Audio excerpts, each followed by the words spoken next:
আইয়ুহাল্লাযীনা আমানু কু আনফুসাকুম ওয়া আহলিকুম নারা, হে ঈমানদারগণ, তোমরা নিজেরা জাহান্নামের আগুন থেকে বাঁচো এবং তোমাদের পরিবারদেরকে জাহান্নামের আগুন থেকে বাঁচাও। এই প্রচেষ্টা চালাতে হবে আমাদের। এই প্রচেষ্টা চালানোর জন্য মূল্যবোধের বিকল্প কোনো কিছু নাই। মূল্যবোধ অবশ্যই থাকতে হবে আমাকে আপনাকে। কোরআন এবং সহিহ সুন্নাহর সঠিক ইলম অর্জন করার পাশাপাশি মানবিক মূল্যবোধ, যেগুলো ইসলামের মধ্যে আমাদের জন্য ইসলাম সঠিক গাইডলাইন দিয়েছেন পবিত্র কোরআন ও সহিহ সুন্নাহর মাধ্যমে। রাসূলুল্লাহ সাল্লাল্লাহু আলাইহি ওয়াসাল্লাম বিদায় হজ্জে বলেছেন, তারাকতু ফিকুম আমরাইন লান তাদিল্লু মা তামাসসাকতুম বিহিমা কিতাবাল্লাহি ওয়াস সুন্নাহ। আমরা সকলেই জানি, কিন্তু আমাদের মাঝে সেই মূল্যবোধ কাজ করে না। মানবিক মূল্যবোধ এক অদৃশ্য একটা নাম, অদৃশ্য, কিন্তু সেটা কর্মে বাস্তবায়নের মাধ্যমে মূলত ফুটে ওঠে।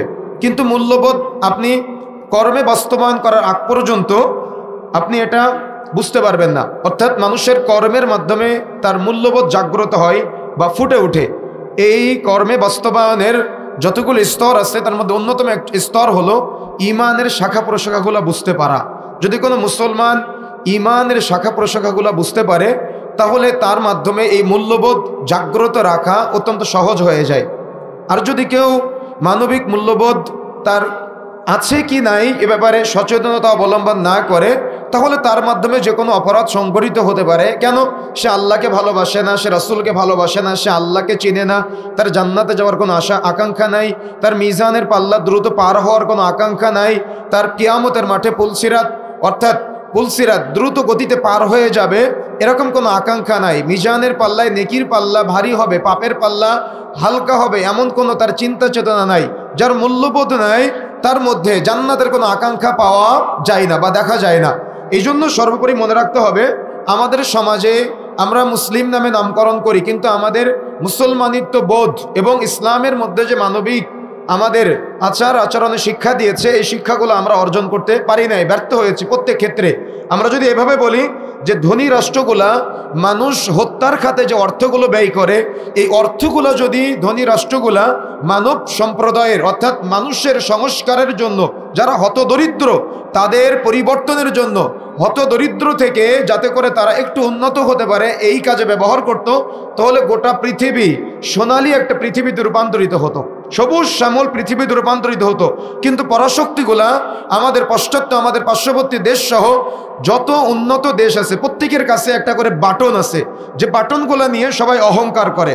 যে বাটনগুলা যদি একবার কেউ চাপ দেয়, অর্থাৎ খেলার বসে, তার মানে খেলার ছলেও যদি সেই পারমাণবিক বাটনগুলা চাপ দেয়, তাহলে গোটা পৃথিবীর এই যে আমাদের মাঝে দেখা ৬,৬০০ বিলিয়ন টন ওজনের এই বৃহত্তর পৃথিবীটা নিমিষেই ধ্বংস হয়ে যাবে। কিন্তু এগুলা নিয়েই আমরা পরস্পরের মধ্যে খেলায় লিপ্ত হয়েছি। কেউ মূল্যবোধ জাগ্রত করার জন্য আমরা প্রচেষ্টা চালাই নাই। ইসলামের সুচিতল ছায়াতলে আসার পরেও আমি আপনি আজকে প্রকৃত মুসলমান হতে পারি নাই। আমাদের আচার আচরণ আখলাক সব একেবারে অমুসলিমদের চাইতেও জঘন্য আচরণে পরিণত হয়েছে। আমরা শুধু নামাজ পড়ি, নামাজ না পড়লে সমাজের মানুষ বলবে বেনামাজি। তাই টাকা হলে হজ করতে যাই নামের আগে আলহাজ লাগানোর জন্য, সময় হলে কিছুতে দান সাদাকা করি কেন? যে নিজের নামের আগে বা পরে দানবীর লাগানো হবে এই জন্য। আমরা জাকাত দেই, তাও সঠিক পদ্ধতিতে জাকাত আদায় করি না। ওই মানুষজন ডেকে নিয়ে আসি, ডেকে নিয়ে এসে দেখা যাচ্ছে শাড়ি কাপড় চোপড় দিয়ে পত্র পত্রিকায় আমার বিশাল লম্বা একটা হেডলাইন হবে আমার নামে যে আমি জাকাত আদায় করেছি। তাহলে আমাদের টেন্ডেন্সি, আমাদের চিন্তা চেতনা সবগুলো এরকম। অর্থাৎ অবক্ষয়ের একেবারে চূড়ান্ত পর্যায়ে, একেবারে নিম্ন পর্যায়ে আজকে আমরা উপনীত হয়েছি। এই জন্য প্রধানতম যতগুলি কারণ আছে তার মধ্যে অন্যতম একটা কারণ হলো ইসলাম থেকে দূরে থাকা। অর্থাৎ ইসলাম থেকে দূরে থাকা বলতে ওলামায়ে কেরাম ব্যাখ্যা করেছেন, সেটা হলো কোরআন ও সহিহ হাদিস থেকে দূরে থাকা। ইসলামের অর্থাৎ নিজেকে মুসলিম পরিচয় দেওয়ার সাথে সাথে মুসলমানিত্ব বোধ শিক্ষা অর্জন না করা, রাসূলের আদর্শ থেকে পারিবারিক জীবন, সামাজিক জীবন, রাজনৈতিক জীবন, অর্থনৈতিক জীবন এবং ধর্মীয় জীবনটাকে সাজিয়ে গুছিয়ে না নেওয়া, এটাও হলো আমাদের মূল্যবোধের যে অবক্ষয় হচ্ছে তার অন্যতম একটা প্রধান কারণ। ২ নম্বরে ধর্মহীন শিক্ষা ব্যবস্থা। আজকে আমাদের সমাজে শিক্ষা ব্যবস্থার আমরা বহু উন্নত দেখতে পাচ্ছি। তার মানে শিক্ষা ব্যবস্থা ডেভেলপ হচ্ছে, কিন্তু সে শিক্ষার মধ্যে ধর্ম নাই। আর যে শিক্ষার মধ্যে ধর্ম নাই সে শিক্ষা কখনো সুশিক্ষা হতে পারে না। আপনি যতই দুনিয়াবি শিক্ষা অর্জন করেন না কেন, এই দুনিয়াবি শিক্ষা অর্জনের আগে বা পরে যদি আপনি দুনিয়াবি শিক্ষা অর্জনের আগে যদি আপনি কোরআন ও সহিহ সুন্নাহর শিক্ষা অর্জন না করেন, অর্থাৎ কোরআনের জ্ঞান বা ইলম অর্জন না করেন, তো কখন ইসলাম আপনাকে শিক্ষিত বলে নাই। এই জন্য যদি নিজেকে শিক্ষিত প্রমাণ করতে চান তাহলে কোরআনের ইলম, কোরআনের জ্ঞান অর্জন করতে হবে। আর যদি আপনি শ্রেষ্ঠত্বের মর্যাদা পেতে চান তাহলে রাসূলুল্লাহ সাল্লাল্লাহু আলাইহি ওয়াসাল্লাম বলেছেন, খায়রুকুম মান তাআল্লামাল কুরআনা ওয়া আল্লামা, সর্বোত্তম হলো ওই ব্যক্তি যে নিজে কোরআন শিক্ষা করে এবং অপরকে শিক্ষা দেয়। এই জন্য শিক্ষা ব্যবস্থার সাথে কোরআন এবং সহিহ সুন্নাহর অর্থাৎ অ্যাডজাস্ট, এটা বাধ্যতামূলক করা সময়ের দাবি। যদি আপনি কোরআন ও সহিহ সুন্নাহর এই শিক্ষাটা আপনি আপনার শিক্ষা ব্যবস্থার সাথে অ্যাডজাস্ট করতে না পারেন, তাহলে মানুষ শিক্ষা অর্জন করবে কিন্তু শিক্ষিত হওয়ার পরও কি কি অপরাধ করতে পারে আমরা একটা লিস্ট কিছুক্ষণ পরে দিব ইনশাআল্লাহ। 2 নম্বরে নিয়ন্ত্রণহীন পরিবার ব্যবস্থা।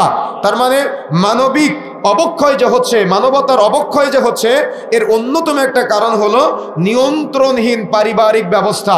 অর্থাৎ যে পরিবারে সন্তানদের নিয়ন্ত্রণ করা হয় না, অর্থাৎ অধীনস্থ যারা আছে অধীনস্থদের সামনে পরিবার প্রধানরা যখন পাপে জড়ায়, অধীনস্থদের সামনে পরিবার প্রধানরা যখন অপরাধ করে, অর্থাৎ সে অপরাধকে তারা অপরাধ মনে করে না, অন্যায়কে অন্যায় মনে করে না, অধীনস্থদের সামনে, সন্তানের সামনে, স্ত্রীর সামনে, প্রতিবেশীর সামনে, ছোটদের সামনে তারা অপরাধে জড়িয়ে যায়। কিন্তু রাসূলুল্লাহ সাল্লাল্লাহু আলাইহি ওয়াসাল্লাম বলছেন, আল হায়াউ লা ইয়াতি ইল্লা বিখাইর, লজ্জাশীলতা কল্যাণ ছাড়া কিছুই আনয়ন করে না। যেখানে লজ্জা নাই সেখানে কল্যাণ নাই, যেখানে লজ্জা আছে সেখানে কল্যাণ আছে। এই ছোট্ট একটা হাদিসের ব্যাখ্যা ইমাম নাসরুদ্দিন আলবানী রাহিমাহুল্লাহ বলছেন, এর অন্যতম একটা মাধ্যম হতে পারে যদি ছোটরা অভিভাবকদের লজ্জা পায়। এবং ইমাম নববী রাহিমাহুল্লাহ বলছেন এটা তখনই বাস্তবায়ন করা সম্ভব হবে যখন বড়রা ছোটদের লজ্জা পাবে।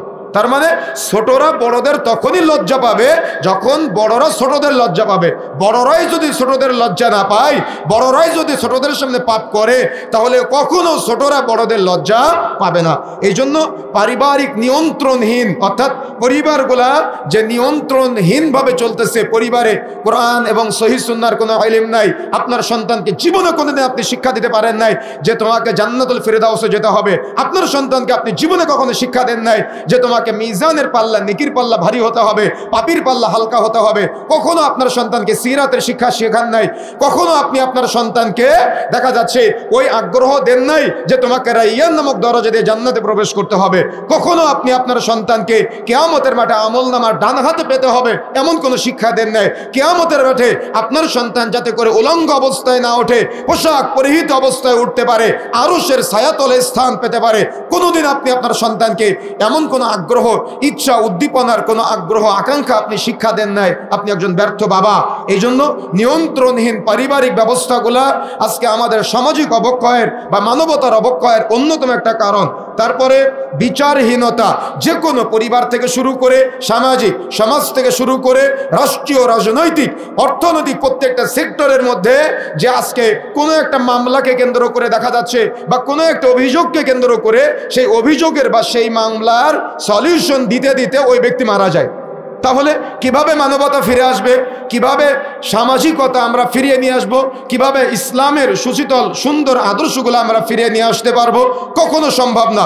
এই জন্য যদি আমরা মানবতার অবক্ষয় রক্ষা করতে চাই তাহলে অবশ্যই অবশ্যই এই বিচারহীনতার মাধ্যমে যে সামাজিক অবক্ষয় চলতেছে এটাকে নিয়ন্ত্রণ করে আমাকে আপনাকে দ্রুত বিচারের একটা সিস্টেম বা প্রক্রিয়া চালু করতে হবে।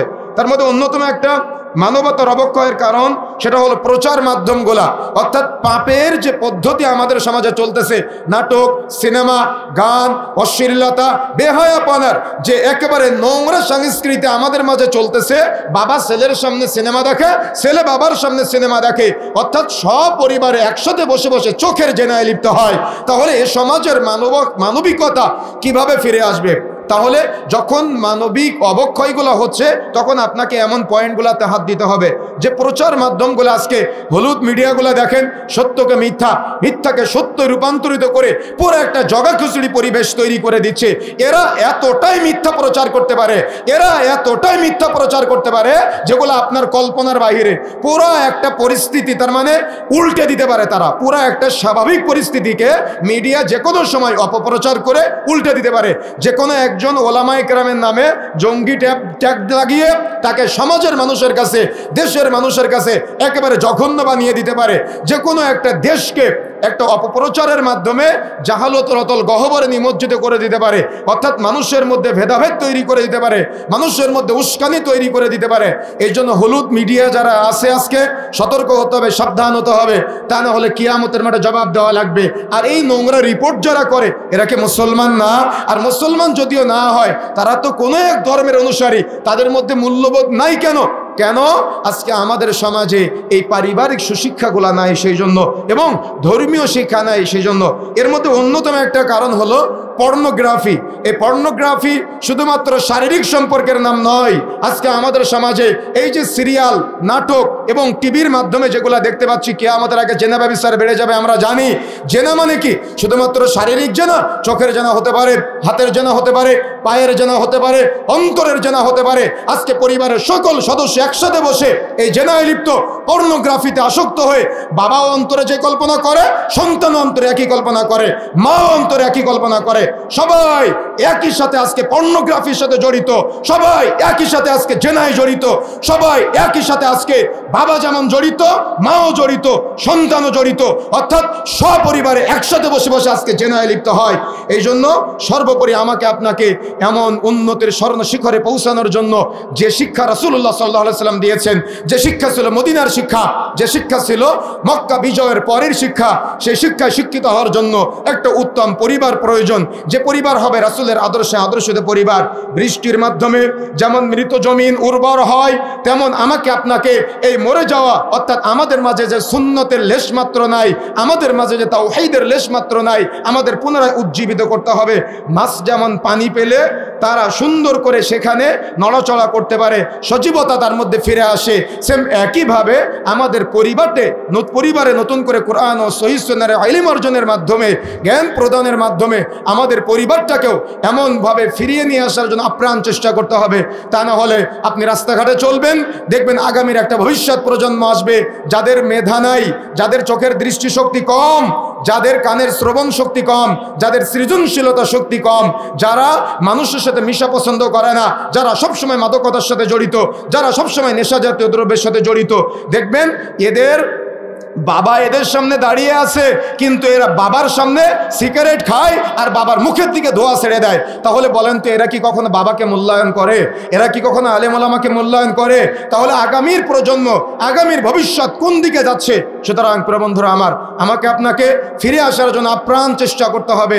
আর এই সামাজিক অবক্ষয়ের আমি তো কোনো পয়েন্টেই ঢুকতে পারলাম না, তবে সংক্ষিপ্ত আকারে শুধু পয়েন্টগুলো আপনাদের বলে যাচ্ছি, আপনারা মনে রাখার চেষ্টা করবেন।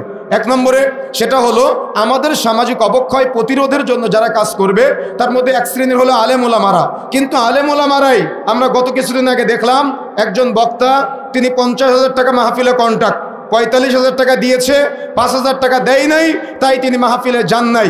তো সামাজিক অবক্ষয় যারা প্রতিরোধ করবে, অর্থাৎ যারা সমাজ নিয়ন্ত্রণ করবে, ওলামায়ে কেরামের ভূমিকা পালন করবে, তাদের জন্য যদি আজকে এক রাতের প্রোগ্রামের জন্য 1 লক্ষ থেকে 4 লক্ষ টাকা পর্যন্ত হয়, আর অগ্রিম পেমেন্ট না করলে যদি ওয়াজ মাহফিলে তারা না আসে, তাহলে এ সমাজ কোন দিকে যাচ্ছে আপনি নিজেই চিন্তা করেন। কথা বুঝেন নাই? কথা বুঝতে পেরেছেন? প্রথমে নিজেদের কথা বললাম যে যারা দাওয়াতি কাজের সাথে জড়িত। আর আজকে আমাদের সমাজের কিছু মানুষ আছে ফেসবুক বা ইউটিউবের মাধ্যমে ভাইরাল হলেই তাকে 40, 50, 1 লক্ষ টাকা দিয়ে আজকে আপনি ভাড়া করে নিয়ে আসতে পারেন, কিন্তু ওলামায়ে কেরাম, প্রকৃত আলেম, মাদানী আলেমদেরকে ডেকে আপনারা গাড়ি ভাড়ার টাকা দিতে পারেন না। এটা অত্যন্ত লজ্জার, এটা অত্যন্ত দুঃখের, এটা অত্যন্ত কষ্টের। এই জন্য ওলামায়ে কেরাম, আলেম যারা আছে তাদেরকে মূল্যায়ন করার চেষ্টা করতে হবে। তা না হলে আগামীর ভবিষ্যৎ প্রজন্ম ধ্বংসের দ্বার প্রান্তে উপনীত হবে। এ কথা বললে আপনার হয়তো খারাপ লাগতে পারে, কিন্তু খারাপ লাগলে আমার কিছু করার নাই, পরিবর্তন হতে হবে। 2 নম্বরে মনে রাখার চেষ্টা করতে হবে, ছোটদের সামনে কখনো অভিভাবকরা অপরাধে জড়াবেন না, কখনো না। আপনার ছেলে দাঁড়িয়ে আছে, একজন পাওনাদার বাড়িতে এসেছে, আপনি বলতেছেন যাও আব্বু বাইরে গিয়ে বলো যে তোমার আব্বু বাড়িতে নেই। তার মানে আপনি আপনার ছেলেটাকে মিথ্যা বলা শিখালেন। কখনো আপনি আপনার ছেলেকে সত্য বলাতে পারবেন না, কেন? জানে যে আমার বাবা মিথ্যা বলে। আপনি আপনার ছেলের সামনে সুদ খান, আপনার ছেলে জানে আমার বাবা সুদখোর। আপনি আপনার ছেলের সামনে ঘুষ খান, আপনার সন্তান জানে আমার বাবা ঘুষখোর। আপনি আপনার সন্তানের সামনে সামনে টিভিতে সিনেমা দেখেন, আপনার সন্তান জানে আমার বাবা জেনাখোর, কখন আপনি আপনার সন্তানকে অপরাধ থেকে ফেরাতে পারবেন না। 7 বছর বয়সের একটা ছেলেকে নামাজের শিক্ষা দেওয়া দরকার ছিল, কিন্তু আপনি 7 বছর বয়সের ছেলের হাতে 5 টাকা দিয়ে বলছেন যে আব্বু সিগারেট কিনে নিয়ে আসো। ও 1 দিন যায়, 2 দিন যায়, 3 দিন যায়, 5 দিনের দিন বলে যে আমার আব্বু কি খায় আমিও একটু খাই। এভাবে আজকে যুব সমাজ এই সিগারেটের অতল গহ্বরে, মাদকের অতল গহ্বরে নিমজ্জিত হচ্ছে। বাবা সন্তানকে সিগারেট ধরায় দেয় আর সন্তান বাবাকে সিগারেট ধরায় দেয়। কারোর মধ্যে কোনো মূল্যবোধ কাজ করে না, কারোর মধ্যে কোনো লজ্জা কাজ করে না। হাসপাতালগুলো এখন বিজনেসের সর্বোচ্চ পর্যায়ে।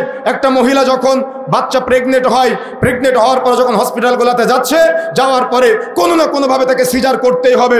নর্মাল ডেলিভারি হসপিটালগুলোতে আজকে করাই হয় না, এমন কিছু ঔষধ প্রয়োগ করে মায়ের পেটের মধ্যে বাচ্চাকে বড় করে ফেলা হয়। তখন যেই বাচ্চা হওয়ার সময় চলে আসে, তখন বিভিন্ন রকম তালবাহানায় হয়তো বলবে বাচ্চা উল্টা হয়ে আছে, না হয় বলবে পানি নাই, না হয় বলবে নাড়ি জড়িয়ে আছে, এই কথা বলে 40,000 টাকার দাও একটা সিজার করে, অথচ তার পুরো জীবনটা ধ্বংস করে দিচ্ছে একজন মা এবং একজন বোনের। এই জন্য এগুলা থেকে ফিরে আসতে হবে। তারপরে যদি আপনি দেখেন, প্রত্যেক ডক্টর দেখাতে যাওয়ার সময় দেখবেন ডক্টরের রুমের সামনে একজন লোক দাঁড়ায় থাকে, কোম্পানির প্রতিনিধি। ঔষধ ভালো হোক আর খারাপ হোক সেটা দেখার বিষয় না, ওই কোম্পানির ঔষধ যদি আপনি দেন তো ডাক্তার গাড়ি পাবে, ডাক্তার বাড়ি পাবে, ডাক্তার ফ্ল্যাট পাবে। যদি আপনি এই সামাজিক অবক্ষয়গুলো প্রতিরোধ করতে চান, প্রকৃত মুসলমান হতে হবে। কেন ওই আলেম মুসলমান না? কেন ওই ডাক্তার মুসলমান না? কেন তার মধ্যে ঈমান নাই? যদি ঈমান থাকতো তাহলে কি কখনো সেই অপরাধে জড়াতে পারতো? অসম্ভব, সম্ভব নয়। আজকে আপনি যান, একটা পাসপোর্ট করতে যান বিদেশ যাওয়ার জন্য, সেখানে আপনি ঘুষ না দিয়ে কখনো আপনি ফিঙ্গারপ্রিন্ট দিতে পারবেন না, ছবি উঠাতে পারবেন না। মাসের পর মাস, দিনের পর দিন আপনাকে ঘোরাবে, কিন্তু আপনি কিছু টাকা দিয়ে দিবেন, সঙ্গে সঙ্গে সব কুল্লু খালাস, সব হয়ে যাবে। আপনি পুলিশ ভেরিফিকেশনের জন্য যান, কেন এরা কি মুসলমান না, নাকি এরা আরেকটা জাতি? এরা কি মানুষ না, নাকি এরা আরেকটা জাতি? যদি মানুষ হয়ে থাকে তাহলে এই যে মানুষকে কষ্ট দিয়ে নিজেকে আজকে ফুলে ফেফে মোটা হওয়া, নিজেকে আজকে ফুলে ফেফে বড় করানোর প্রবণতা চলছে, এই সিস্টেম থেকে আমাকে আপনাকে ফিরে আসতে হবে। তারপরে আপনি যান ট্রেড লাইসেন্স করার জন্য, দেখবেন প্রত্যেকটা সেক্টরে প্রত্যেকটা চেয়ার পার করবেন, প্রত্যেকটা চেয়ারে আপনাকে নতুন নতুন ঘুষ দিয়ে ফাইল পার করা লাগবে, তা না হলে আপনার জন্য একটা ব্যাড রিপোর্ট দিয়ে দিবে, আপনি কখনোই ফাইল পাস করাতে পারবেন না। এই মানবিক অবক্ষয় যে আমাদের মাঝে চলছে, এগুলা থেকে ফিরে আসার জন্য আপ্রাণ চেষ্টা করতে হবে। আজকে ইসলামের নামে যতগুলি ব্যাংকিং সিস্টেম আছে, আপনি যান, প্রত্যেকটা ইসলামের নাম দিয়ে তারা সুদের বড় বড় রমরমা ব্যবসা করে বসেছে, কিন্তু নাম ব্যবহার করতেছে ইসলাম। কেন? বাংলাদেশের মানুষের একটা ইসলামের প্রতি মায়া আছে, মহাব্বত আছে, তারা এই নামগুলো ব্যবহার করে তারা আজকে মানুষকে সুদের সাথে জড়িয়ে একেবারে ধ্বংসের দ্বার প্রান্তে নিয়ে যাচ্ছে।